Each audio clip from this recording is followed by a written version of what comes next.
हा जो विजय आहे तो सर्व थोर महापुरुष सर्व स्वर्गीय शंकररावजी कोल्हे, माझे वडील शिवाजीराव संधान, त्याचप्रमाणे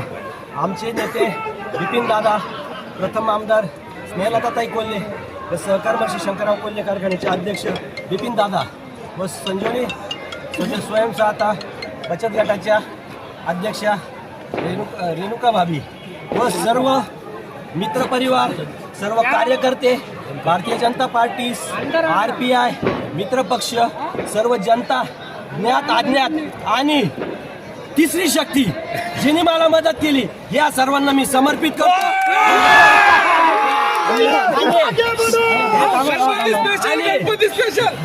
आमचे काही उमेदवार थोड्या फरकाने पराभूत झाले,